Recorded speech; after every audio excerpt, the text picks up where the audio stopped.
ആശുപത്രിയിലൊക്കെ പോയി പേരുകൾ മാറ്റി പറഞ്ഞാലും ഒടുവിൽ പ്രതിപക്ഷത്തിനെയും കോവിഡ് പിടികൂടും എന്ന് ഏടാകുട മുന്നണി തിരിച്ചറിഞ്ഞിരിക്കുന്നു. അതുകൊണ്ട് ഇനി കോവിഡിന്റെ ഭാഗത്ത് നിന്ന് ഒരറിയിപ്പുണ്ടാകുന്നതുവരെ സമരപരിപാടികൾ അവസാനിപ്പിക്കുകയാണെന്ന് ചെന്നിത്തല ഗാന്ധി അറിയിക്കുന്നു. അല്ല സാറേ, സമരം മുഴുവൻ നിർത്തിയോ? ഇതുവരെ നടന്ന എല്ലാ പ്രത്യക്ഷ സമര പരിപാടികളും കോവിഡ് വർദ്ധിച്ചുകൊണ്ടിരിക്കുന്ന സാഹചര്യത്തിൽ നിർത്തിവെക്കാൻ UDF തീരുമാനിക്കുകയാണ്. കോവിഡ് പരത്തിയത് സമരക്കാരാണ് എന്നാണല്ലോ പറയുന്നത്. ആരോഗ്യമന്ത്രിയുടെ പ്രസ്താവന കേട്ടത്തോളം ഞങ്ങളാണ് ഇവിടെ കോവിഡ് പരത്തിയതെന്ന്. ഞങ്ങളാണോ? അതിൽ ഒട്ടൊക്കെ വാസ്തവമില്ലേ? കോവിഡ് ആരെയും പിടിക്കും. അത് നമ്മുടെ സമ്പർക്കത്തിലൂടെ ഉണ്ടാകുന്ന ഒരു അസുഖമാണ്. നമ്മളെല്ലാം പരമാവധി ജാഗ്രത പാലിക്കണം എന്നുള്ളതാണ്.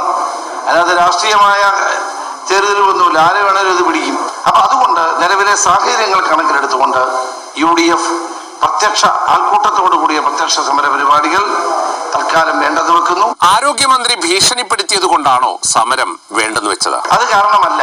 അത് അവരുടെ പാളിച്ച മറച്ചു വെക്കാൻ വേണ്ടിയിട്ടാണ് അവർ പറഞ്ഞത്. പിന്നെ മുഖ്യമന്ത്രി പറഞ്ഞിട്ടാണോ? ഉത്തരവാദിത്തപ്പെട്ട പ്രതിപക്ഷം ആ ഗൗരവം പൂർണ്ണമായി ഉൾക്കൊണ്ടുകൊണ്ട് ഇനിയുള്ള സമര പരിപാടികൾ തൽക്കാലം നിർത്തിവെക്കുകയാണ്. എന്താണ് ഇത്ര പെട്ടെന്നൊരു തീരുമാനം?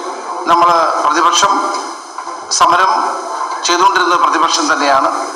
അത് എല്ലാവരുമായി ആലോചിച്ച ശേഷം സമരപരിപാടികൾ തൽക്കാലം നിർത്തിവെക്കാൻ തീരുമാനിക്കുകയാണ്. മുഖ്യതന്ത്രി സമരം നിർത്താൻ ആവശ്യപ്പെട്ടോ? മുഖ്യമന്ത്രി പറയുന്ന പോലെ പ്രവർത്തിക്കാനല്ലോ ഞങ്ങൾ ഇവിടെ ഇരിക്കുന്നത്. സത്യവാൻ ജലീലിന്റെ രാജി എന്ന ആവശ്യം നിങ്ങൾ ഉപേക്ഷിക്കുകയാണോ? രോഗത്തിന്റെ വ്യാപനം കൂടി വരുമ്പോൾ ആൾക്കൂട്ട സമരം വേണ്ടെന്ന് തീരുമാനിച്ചിരിക്കുകയാണ്.